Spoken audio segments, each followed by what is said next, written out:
ஒரு ஆயுத வியாபாரிக்கு என்ன வேண்டும்? உலகம் எப்போதும் யுத்தத்தில் இயங்கிக் கொண்டிருக்க வேண்டும். யுத்த மனப்பாங்கோடு மனிதர்கள் இயங்கிக் கொண்டிருக்க வேண்டும். உலகில் ஆயுத வியாபாரத்திற்கு மட்டும்தான் போட்டி இல்லை என்று நினைக்கிறேன்.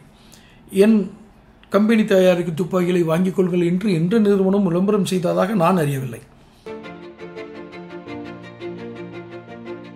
இந்த பிராண்ட் அரிசி தான் நல்லாயிருக்கும் அப்படின்லாம் வருது. ஓகே, அது அவர்களுடைய சொந்த விருப்பம், அரிசி விற்பனையாளருடைய விருப்பம்.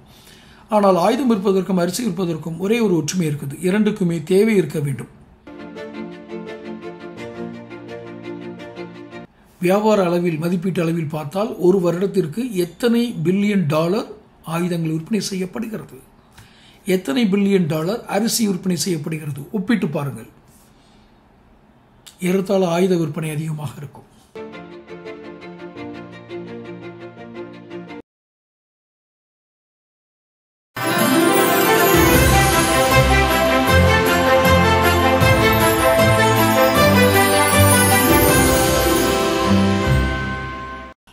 வணக்கம் தமிழகம் டைம்ஸ் நேயர்களே. ஆயுத வியாபாரியும் அரிசி வியாபாரியும், இது என்ன ஒரு காம்பினேஷன், இது என்ன ஒரு இணைப்பு, அல்லது இது என்ன ஒரு ஆய்வு பார்வை என்று நீங்கள் கேட்பீர்களே. ஆனால் நான் இது ஒரு வியாபார, அதாவது மார்க்கெட்டிங் சேல்ஸ் சப்ஜெக்டுக்காக இந்த ஒப்பீடுகளை நான் எடுக்கிறேன். ஒரு ஆயுத வியாபாரிக்கு என்ன வேண்டும்? உலகம் எப்போதும் யுத்தத்தில் இயங்கிக் கொண்டிருக்க வேண்டும். யுத்த மனப்பாங்கோடு மனிதர்கள் இயங்கிக் கொண்டிருக்க வேண்டும். யுத்த மனப்பாங்கோடு இயங்கும் மனிதர்கள் யுத்த போராளி குழுக்களாக மாறி ஆயுதங்களுக்காக போராடுவார்கள். இந்த ஆயுதங்களை வாங்க முயல்வார்கள். இந்த ஆயுதங்களை விற்பதற்கு ஒரு ஆயுத வியாபாரிக்கு போராளி குழுக்கள் இருந்து கொண்டே இருக்க வேண்டும்.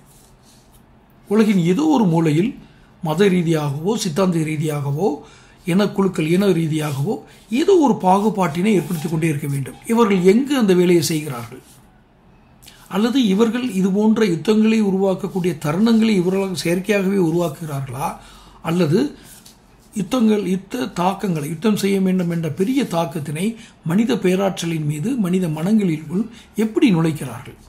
அவ்வாறு செய்வதன் மூலம் அவர்கள் தங்கள் ஆயுதங்களை விற்றுக்கொள்கிறார்கள். உலகில் ஆயுத வியாபாரத்திற்கு மட்டும்தான் போட்டி இல்லை என்று நினைக்கிறேன். என் கம்பெனி தயாரிக்கும் துப்பாக்கிகளை வாங்கிக் கொள்கள் என்று எந்த நிறுவனம் விளம்பரம் செய்ததாக நான் அறியவில்லை. ஆனால் என்னிடம் நவீன தொழில்நுட்பம் சார்ந்த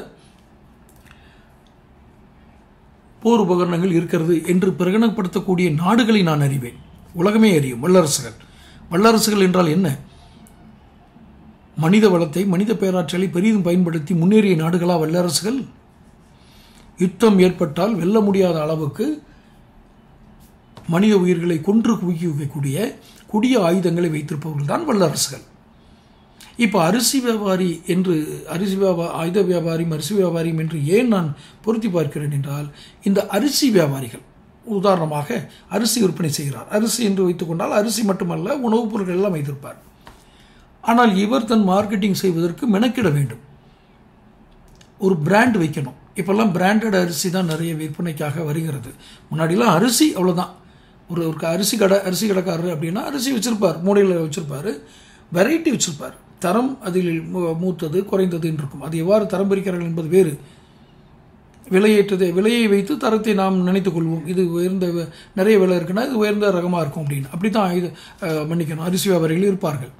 ஆனால் இன்று அதற்கு ஒரு பிராண்டு வருகிறது, ஒரு உருவகம் வருகிறது. இந்த பிராண்ட் அரிசி தான் நல்லாயிருக்கும் அப்படின்லாம் வருது. ஓகே, அது அவர்களுடைய சொந்த விருப்பம், அரிசி விற்பனையாளருடைய விருப்பம்.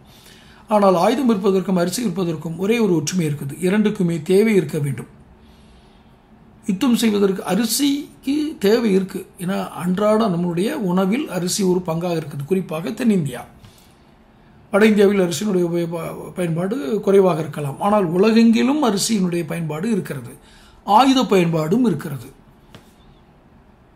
ஆங்காங்கே இனக்குழுக்களாக மோதிக்கொள்வது, தனி மனிதர்களாக மோதிக்கொள்வது, தாக்கிக் கொள்வது, இதற்கு ஆயுதங்களை விற்பனை செய்வது எத்தனை எளிதாக நடக்கிறது. இதாவது தேவை, உணவு தேவை. ஆனால் ஆயுத தேவை எங்கிருந்து உருவாகிறது? நான் சொல்வது உலோகங்களினால் ஆன ஆயுதங்கள் தயாரிப்பு என்பது வேறு. காரணம் உலோகங்கள், அதாவது மெட்டல் இன்ஸ்ட்ருமெண்ட் வந்து பல்வேறு பயன்பாட்டுக்குரியது. அதில் ஒன்று மனித உயிரை கொள்வது. உதாரணமாக அறிவால் சார்ந்த சில அமைப்பு கொண்ட கருவிகள் மனித உயிர்களை கொல்லும் அளவிற்கு வடிவமைக்கப்பட்டதும், மாமிசம் உண்பதற்காக விலங்குகளை கொள்வதற்காக வடிவமைக்கப்பட்டதும் ஒரே வடிவில் இருக்கிறது. அதனால் அந்த சிக்கல் வரும். இவன் எதற்காக இதை வைத்திருக்கிறான் என்ற சிக்கல் ஒரு சந்தேகம் மேலும். நீண்ட பெரிய அருவாள்கள் இருக்கும், குறுகிய அளவு கொண்ட அருவாள்கள் இருக்கும். இதெல்லாம் வெவ்வேறு மாமிச உணவிற்காக, மாமிச உற்பத்திக்காக, விலங்குகளை கொள்வதற்காக பயன்படுத்தக்கூடிய ஆயுதங்கள் என்று சொல்லிவிடலாம். ஆனால் மனிதர்களை ஒரு நாட்டையே முழுமையாக அடிக்கக்கூடிய அணுகுண்டுகள் சூப்பர்சானிக் ஏவுகணைகள் என்று கூறுகிறார்கள். அது ஒரு இடத்தில் பாய்ந்தால் அந்த பல கிலோமீட்டர்களுக்கு அழித்துவிடும், ஒரு பிரதேசத்தை அழித்துவிடும். ஒரு குறிப்பிட்ட ஒரு அணை என்று வைத்துக்கொண்டால் ஒரு அணையை அடித்துவிடும். என்றால் இந்த ஆயுதங்களுக்கு என்ன தேவை இருக்கிறது? இது எங்கிருந்து தேவைப்படுகிறது? எப்போது யுத்தம் வரும் என்று அவர்களுக்கு எப்படி தெரியும்? எப்போது பசிக்கும்னு தெரியும் அரிசி வியாபாரிக்கு. அந்த நேரத்தில் ஒரு அரிசி கடைக்கு ஆள் வருவாங்கன்னு அவருக்கு தெரியும். ஒரு நாளைக்கு 3 வேளை பசிக்கிறது. அவர் 3 வேளை உணவு வேலைக்கும் அவர் கடை திறந்து வைத்திருக்க வேண்டும். அன்றாடம் பிழைப்பு நடத்தி ஒரு அரிசி வாங்குபவர்களுக்காக, மாதாந்திர தேவைகளுக்காக வாங்குபவர்களுக்காக அவர் திறந்து வைத்திருக்க வேண்டும். ஆனால் ஒரு ஆயுத வியாபாரி எப்பொழுதுமே ஆயுத தொழிற்சாலை நட்டமடைந்ததாக உலகில் வரலாறு இல்லை. அரிசி ஆலையும் நட்டமடைந்ததாக உலகில் வரலாறு இல்லை. இது ஒரு புதிராக அல்லவா இருக்கிறது? பல தோட்டாக்கள் தயாரிப்பு செய்த ஒரு நிறுவனம் அது போதிய வருவாய் இல்லாமல் இழுத்து மூடப்பட்டது என்று எங்காவது செய்தி படித்திருக்கிறீர்களா? ஒரு துப்பாக்கி தயாரித்த நிறுவனம் அதனுடைய தேவையற்று அதனுடைய உற்பத்தி இல்லாமல் போய்விட்டது என்று எங்கேயாவது கேள்விப்பட்டிருக்கிறீர்களா? ஒரு தனி மனிதனாக போராடிய மறைந்த சிந்தன கடத்தல் வீரப்பன் ஆரம்பித்து தொழில்முறை இராணுவமாக இயங்கக்கூடிய இந்திய இராணுவம் வரை துப்பாக்கிகள் தேவைப்படுகிறது. இராணுவத்திற்கு வேண்டுமானால் துப்பாக்கிகள் தேவைப்படும். ஆனால் வீரப்பன் போன்ற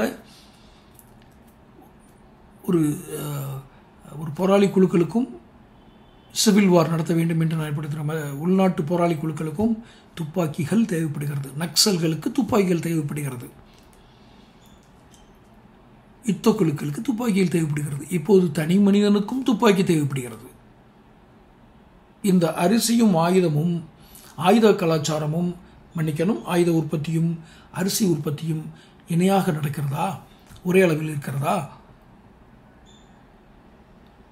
வியாபார அளவில், மதிப்பீட்டு அளவில் பார்த்தால் ஒரு வருடத்திற்கு எத்தனை பில்லியன் டாலர் ஆயுதங்கள் விற்பனை செய்யப்படுகிறது, எத்தனை பில்லியன் டாலர் அரிசி விற்பனை செய்யப்படுகிறது? ஒப்பிட்டு பாருங்கள். ஏறத்தாழ ஆயுத விற்பனை அதிகமாக இருக்கும். அப்போ அழிவுக்கு பயன்படக்கூடிய ஒரு ஆயுதம் அதிகமாக விற்பனை செய்யப்படுகிறது. உயிரை காக்கக்கூடிய உணவு உற்பத்தி செய்யப்படுவது என்பது அதிக அளவில் இருக்கலாம், குவான்டிட்டி. ஆனால் அதனுடைய விலை, அதனுடைய வியாபார அளவு ஆயுத வியாபாரத்திற்கு இணையாக இல்லை. அப்போ உலகத்தில் எங்கே நீங்கள் கவனிக்க வேண்டிய விஷயம் இருக்குது? எந்த இடத்துலையோ ஒரு டேர்னிங் பாயிண்ட் தேவைப்படுதா? எங்கோ துரோகங்களும் இன வேறுபாடுகளும் தந்திரங்களும் குழிப்பறிக்கும் எண்ணங்களும் ஒரு சில நயவஞ்சக தோற்றங்களும் எங்கோ உலவிக் கொண்டிருக்கின்றனவா? இதை தோற்றுவித்தது யார்? இது எவ்வாறு தோன்றுகிறது? குற்ற செயல்களில் ஈடுபடும் மனிதர்கள் எவ்வாறு தூண்டப்படுகிறார்கள்? சாதாரண குற்றங்களில் ஆரம்பித்து சர்வதேச குற்றங்கள் வரை ஆயுதங்கள் இல்லாமல் எந்த குற்றங்களாவது நடக்கிறதா? இல்லை. உணவில்லாமல் அவன் குற்றம் செய்கிறானா? இல்லை. இன்னும் துப்பாக்கிகள் கூட விலங்குகளை பயமுறுத்துவதற்காக, கொடிய விலங்குகளிலிருந்து மனிதன் காப்பதற்காகத்தான் துப்பாக்கிகள் வழங்கப்படுவதாக சட்டங்கள் கூறுகிறது. எங்கேயும் ஆளை கொள்றதுக்காக ஒரு துப்பாக்கி யாரும் லைசன்ஸ் கொடுக்க மாட்டாங்க எந்த நாட்டிலும். அது இந்தியாவில் குறிப்பாக, மற்ற நாடுகளில் கூட லைசன்ஸ் கிடைக்க கொஞ்சம் எளிதாக இருக்கலாம். ஆனால் இந்தியாவில் அந்த மாதிரி கிடையாது. இந்தியா அது போன்று லைசன்ஸ் கொடுக்கல. நிறைய வகைகள் இருக்குது. அவருக்கு ஆபத்து இருக்குது, அவர் தன்னை காத்துக்கணும், அந்த மாதிரி நிறைய இருக்குது.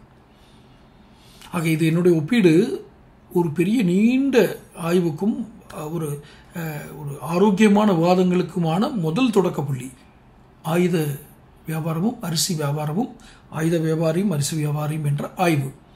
தொடர்ந்து உங்கள் கருத்துக்களை வெளியிடுங்கள். அடுத்தடுத்த காணொலியில் சந்திப்போம். எங்களுடைய சேனல் மெம்பர் ஆகுங்க. மெம்பரில் கண்டு பிரத்யேகமான வீடியோக்கள் வருகிறது. நோட்டிஃபிகேஷன் பெல் பதிவு பண்ணுங்கள், சப்ஸ்கிரிப்ஷன் பண்ணுங்கள்.